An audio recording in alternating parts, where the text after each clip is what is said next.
she found women in Aztec culture were powerful and children were revered. I knew it. They were strong. Women in their world have equal voices. Women were not afraid to speak up. Why would they be? They would only be sacrificed in a freaking temple, would they? We got gender equality in 15th century Aztec Tenochtitlan. I'm gonna look you up now, because the Aztec with gender equality... On this video, we will be reviewing some information from a big shot super professor emeritus, ultra powerful ego warrior, and the nonsense that she pushes. With that being said, I do not condone any harassment towards this individual. Please do not send any emails, nothing. If you do not comply, you deserve to end up in an Aztec temple. Thank you. Dear noble ones, have you ever heard of a little civilization called the Aztecs? What's the first thing you picture in your mind when you think of the Aztecs? Farmville? Peace and love? Brotherly kindness? Well, if it is like a brutal warrior civilization with human sacrifice and whatnot, well then you're wrong, apparently. Or are you? Here's what we've got. Here's the new nonsense that we're looking at today. We're reading from Austin Daily Herald, and the title is A Beautiful World. Columns, ancient texts reveal Aztecs' history in their own words. Let's see what you got to me. That is a beautiful picture, I'll give him that. So let's have a look at this, shall we? Camilla Townsend's new book, Fifth Son, A New History of the Aztecs, documents the story of the Aztecs from an entirely new perspective, that of the Aztecs themselves. Now, up to this point, I don't mind. This is contrasted to what? Spanish medieval information, because usually that's what we know. What we know about the Aztecs is because of European eyes. So if they translated literature and whatever from them, then it's nice to see, maybe do a little comparative analysis, a neutral comparative analysis, not let's decolonize, so whatever the Europeans said it must be bad. No, that's not professional. A neutral academic analysis and a proper comparison between, to try and see. Great. Is that what we're gonna get? What do you think, guys? What do you think? Townsend is a history professor at Rutgers University and the author of numerous historical books. She also happens to be an expert in the Nahuatl language of the ancient Aztecs. Fantastic. Open quotes. I wanted to write a book about Aztec history because even though there are lots of books out there, and have been for many years, they're all based on Spanish sources and give us a sense of the Aztec as brutal people, really, truly savages. In fact, they were not. They were human beings, just like the rest of us, close quotes. So, I would like to say something about this very quickly. This is a special super professor, so I guess take my logics and reason with a pinch of salt, a little marinara. But here's the thing. The idea that they were human beings and that they may have been savages or brutal, these two things are not mutually exclusive. Like, simply because someone is brutal, I'm not saying the entire population, but I'm saying some, it doesn't mean that, but no, they're not brutal, they're not savages, because they're human beings, just like us. But that would exclude the word brutal and the word savages from the entire planet, because as far as I know, there isn't a single human civilization that doesn't contain human beings just like us. So, are we saying that we cannot call anyone a savage if they are indeed savages, or... You don't want to use that term because that's derogatory, fine. Brutal. Can we say that there are some among us that are and were brutal? Or can we not use that term anymore if the requirement for you to be brutal is not being human? Maybe I'm a little too pedantic. Let's continue. Let's see what Professor Emeritus tells us. So they were not brutal. Townsend took ancient Aztec scripts, which had been collected and archived, but never fully translated, good, and compiled selections in a book. That makes me think of Unreal Engine. Open quotes, Fifth Son, A New History of the Aztecs. Great, yeah. close quotes. The title is taken from the Aztec belief that the world has been made and remade 5 times, and that we are currently living under the 5th sun, which began, close quotes, which began a few thousand years ago. Okay, so the Aztecs were young Earth creationists. Townsend explains almost every part of Aztec culture was rewritten by the Spaniards. Okay, they even assigned the name Aztecs, that's correct, to the native people of the Mexican basin. Those native people refer to themselves as the Mexica. Now, the article tells me to pronounce it Mexica. I heard that it was Mexica, but I don't know. Okay, so I'm happy to be corrected. If any of you is fluent in Aztec and you want to tell me, no, Metatron, it's an H, it's an aspirated sound, I'll be more than happy to correct it. In fact, that's where we get the word Mexico from, which is kind of cool. She interchanges the name Aztec, Mexica, and Nahuatl in her book, and that's fantastic. Now, I would like to underline, however, once again, I don't know if this is the professor or if it's the article, but I kind of look and see now a little veiled situation where we are like, oh, those Spaniards, they gave them the name Aztecs. Or why didn't they call them Mexica like they called themselves? Fine, but this is the difference, as I explained recently, between what these are ethnonyms, right? These are names that we give to populations. And these ethnonyms for groups, there are 2 types, endonyms and exonyms. An endonym is the name based on how the population calls itself. An example of that would be the word Nihon, Nihonjin, for the Japan and Japanese, so the country and the people. And then an exonym is how external foreign populations name that people and country. So Japan, Japanese. It's not like there is anything wrong in saying Japanese. Like if you have a problem with the Spaniards calling them Aztecs, because their name was Mexica. It's a nice fun fact. However, it's not like the Spaniards are doing anything that you are not doing, Professor, when you say Japan, or when you say Germany for that matter, because they say Deutschland. We should say Deutschlanders, not Germans. So, I mean, this is not like a naughty Spanish situation. We all do it, okay?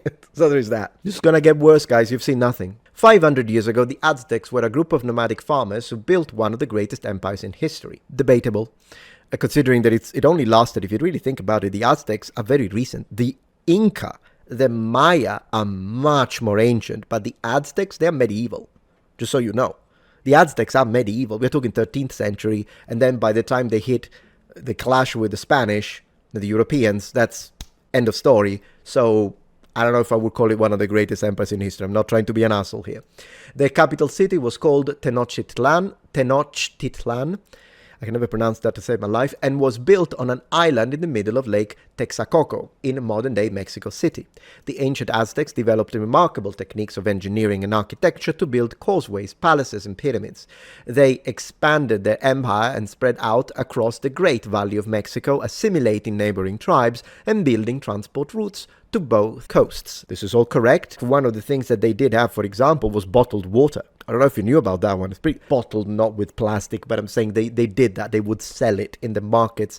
So the Aztec civilization is a fascinating civilization. I would like to underline, however, since I believe what they're trying to do here is to tell us how peaceful and beautiful they were. When we read the word expanded, and we read the word assimilating, this often, not always, but often involved war. Not always, because there were some allegiances and some trades, but when whatever tribe didn't want to assimilate or did not like the expansion, they would chop each other's heads off, just for context.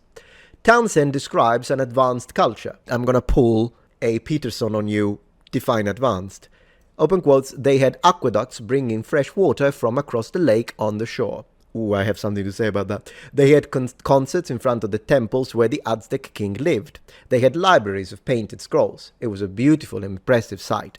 While I agree with the last sentence, I would like to say this. They are a remarkable civilization, but guys, aqueducts, I wouldn't say advanced for a 14th century civilization because they have aqueducts. We had aqueducts in Europe, in the Roman Republic.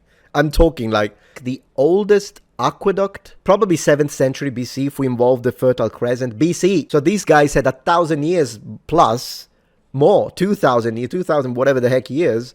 I wouldn't consider aqueducts to be something advanced for a medieval culture. I'm being pedantic, guys. You bought the plushie, encouraging me, therefore, to be more pedantic, because the plushie is Metatron Pedantic Edition. Pedantic, see in the feet? In the feet? So the more of these you get, the more pedantic I get. It's a byproduct. Then in 1519, during the leadership of Montezuma II, a Spanish conquistador named Hernán Cortés landed in the Gulf of Mexico. If you want to be specific, I'm going to say something going to piss them off. If you want to be precise, I think now it's called Gulf of America. I mean, it makes no difference to me, honestly. If each American administration changes the name, I will always follow the current name. Now it's the Gulf of America. I'm sorry, whether you like it or not, that's the name. But if the next administration changes it back to Gulf of Mexico, heck, you can call it Gulf of Potatoes. If that's gonna be the name, I'm gonna be precise, because I expect precision here, am I right? I guess the professors who's built their entire career on the history of the Mexicas are gonna do that. Gulf of Pasta. In fact, guys, how about we create a third party in America? We stop with this bipartisan system. Never mind the Greens. We create an actual centrist party as a promising campaign thing. We say, if you elect me, Gulf of Pasta. Election 1. Italian Americans are voting me, I'm telling you that much. They had advanced weaponry. For a moment, I'm like, you're gonna be joking. She's correct, the Spanish did have advanced weaponry.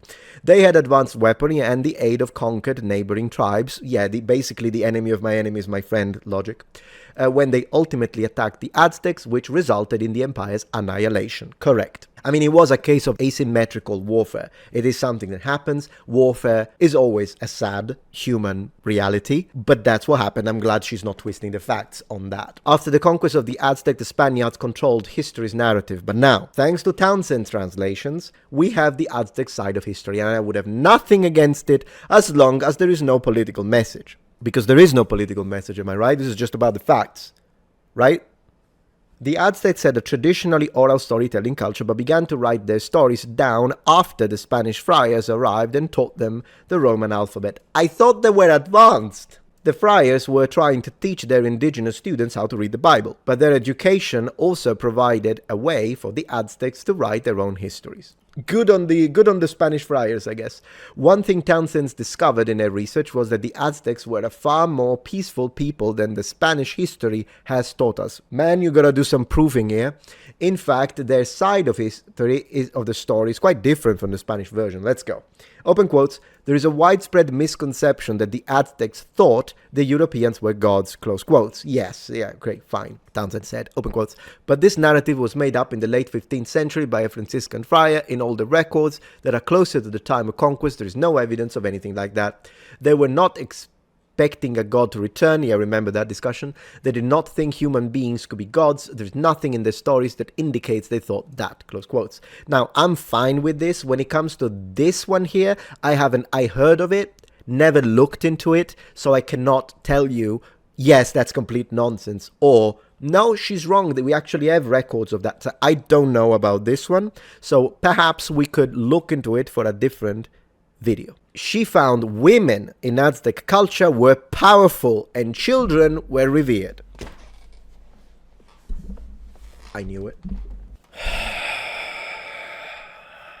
You know, guys, when I told you, I gotta do this live full stream. You know, when I told you, they are open books. First the truth, then a half lie. You already believed them because they gave you the truth. You double checked it was correct.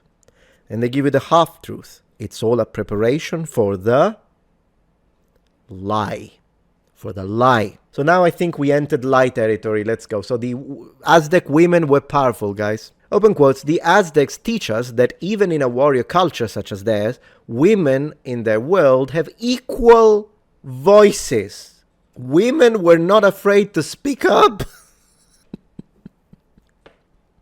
Oh my gosh, in 2 sentences, we got gender equality in 15th century Aztec Tenochtitlan, and women are not afraid to speak up. Why would they be? They would only be sacrificed in a freaking temple, would they? Man, the Aztecs were, wow. You know, this actually particularly annoys me because, of course, it's complete nonsense, but it annoys me because the women that weren't afraid to speak up and the women that spoke for equal voices are from the 60s. They were the first ones, and I have no problem with the original. Modern feminists kind of annoy me, but original movement, I'm not one of those who is against the idea of women voting. I'm like, no, I think every human being should vote. You are taking away from the real history when you fabricate fake ones. This is fake. This is nonsense. I'm going to look her up, by the way, professor, big shot professor. I'm going to look you up now, because the Aztec with gender equality and women, women who were not afraid to speak up with the freaking Aztecs. Oh no. That's what kids in America are getting themselves, monumental loans that would take them 30 years to pay. That's what they're gonna hear. Look at the language. It's non-equality, powerful women. And we're not done. We're not done. I'm not even making it up. Let's go. Women were not afraid to speak up. Women ran the markets. Women participated in their storytellings and their poetry. This one could be true. They were strong. It's a message. You don't write like this unless you want to connect it to the modern time in order to say, see, they were strong, hence women are strong. Today, this is what it is. It's a message, and it does not. This belongs in your personal Facebook. This belongs in your Twitter account. Personal or public, I don't even care. Speak your mind. Speak the values you believe in. 100%. You know where this doesn't belong? University. Unless it's a module on women's rights, or a module on whatever the heck, women in history. But then again, even in women in history, you gotta tell it how it is. You're not supposed to twist it. This instead is being taught clearly in history classes, because big shock professor, books, it's a message, we know it. Let's not gaslight, because that's the one thing I don't respect. I respect people telling me, Metatron, I completely disagree with you. Fantastic. Don't gaslight. Because you know, I know, we all know what this is. The Aztecs were peaceful is nonsense. It's nonsense. If you appreciate my content so far and wish to help ensure my ability to continue to tell it how it is, regardless of any possible backlash, please support this channel on Patreon. Any support helps me and my team of academics keep the channel strong and gives us the means to fight back against the political rewriting of history. Stand with us, form the wall, defend the truth. One of the stories I found was about an Aztec princess who has been captured by her people's enemies and was about to be sacrificed. There we go! I thought that... What? She even contradicts herself on the same freaking note. I thought they were peaceful. What kind of peace is it when a woman is gonna be sacrificed against their freaking will? I thought she shouldn't be afraid. Well, why? At this point, she should be afraid to speak up if they're gonna freaking sacrifice her. At this point, survive, my friend. You know what I mean? Oh, this is hilarious. She's supposed to be terrified, I'm pretty sure she was, or casting aspersions on her enemies. Those are the Aztecs we think we know. No, the Aztecs I think we know are the ones that sacrifice, and you have just confirmed that. But in fact, she's seeking desperately to hang onto her dignity, squaring her shoulders, trying to speak loudly and saying to the people around about, you can kill me now, but you cannot kill my people. My people's children and their children's will still survive, and one day you will regret this war. War! There we get. I thought it was peaceful that you have made against us and threatening me this way. I didn't expect to find in their histories an Aztec woman sounding so plaintive and so proud, so dignified. You forgot stunning and brave. It's a continuous nest of contradictions. You can see them. You don't even need me. And besides, if this is a story... There's another thing we need to consider. If this is a story, it means that it was probably written and told to generate... Usually when people create stories, they want them to be compelling. We do it today as well. So in the story, something happens that makes people go, wow, she is so different than usual. Such stories, particularly the ones that are so, wow, this thing that is happening, unbelievable. Well, yeah, they're made because that's not the norm. Okay, that's a special thing. Anyways, Townsend said spects of Aztec culture are still alive today. Open quotes, there are literally more than 1 million speakers of the Aztec language in Mexico today. That is wonderful. I love it when there is preservation of ancient dead languages if they're dead, you know, resurrected and whatnot. In fact, some of them now live in the United States, but more than that, it isn't just that their language survives, but beautiful aspect of their cultures also survive. I'm glad that the sacrificing of humans didn't. The idea that everyone's point of view in a community is important and that everyone's point of view should be represented in history still lives on in modern communities in Mexico. The idea that everyone's point of view in a community is important, yeah, it's a beautiful thing, but I wouldn't say it's necessarily specific of the Aztecs or communities in Mexico. Yeah, I think everywhere. She didn't say, like, look at this amazing thing the Aztecs said and no one else said. Anyways, the idea that every part of a community should participate in carrying the weight of a public event or public duties so that no one group has to pay for everything or do all the work. Right, that idea is very much alive and in modern towns in Mexico. The idea that men and women are both important, that you need both for a happy world, yeah, and that their peaceful coexistence is central to the future. You see, that you know what I told you earlier on, and I told you when they have these messages, what they do is that they will take something that supposedly, usually they twist it, but even if it did happen, something happens in the ancient period or something happens in the medieval period. Look, they did this. We should do it in modern times as well. That's the message. Once again, it's irrelevant whether I agree with the message or not. Of course, I agree that both men and women are important. In fact, I strongly disagree when people say that one is more important than the other, and you find them on both sides. People that say, oh, men are horrible, that's bad. Do you condemn those too? Likewise, people that say, oh, women, they are all WHORE. Yeah, I disagree with that. Interestingly enough, that these type of people never have a problem with the former, only the latter. Regardless, I agree with this statement, but it does not belong into a history course. This is my point, and I'm going to nail it to death. This message is not supposed to happen in a history course or at a university, because otherwise it becomes, this is your message, agree or disagree, irrelevant. You're using your position of power to indoctrinate your students who desperately need the freaking degree, and therefore they are forced to sit down and listen to your nonsense. And it doesn't matter if it's something that I agree with or not. Happy world, I'm not learning it for the freaking Aztecs, I can tell you that much. The idea that children are, of all people, the most important, I agree, and must be loved. Loved, yes, that's obvious everywhere, from Africa to Japan to India to America, everywhere. And laughed with is still very vibrant, very much alive in modern Mexican villages. I'm sure I would have a great time, by the way, in Mexican villages. You know, Latino brothers and whatnot, out of the scope of this discussion. So I think it is very true to say that Aztec culture does live on today. Fantastic. One of the most beautiful parts of Aztec culture, according to Townsend, is that it was based on reciprocity and mutuality. Let's see, open quotes. Men and women needed each other, as did grown-ups and children. Different communities, different townships, all conceived of themselves as being important, but of others as being important as well. They always made sure that everybody was represented. You see what I mean? It's like representation, inclusivity. You know what she's doing. You can agree with it. I agree with freaking representation as long as it's done historically correct. I've been saying this forever. I have nothing against it. But guys, it's so obvious. Like, even if you agree, we agree.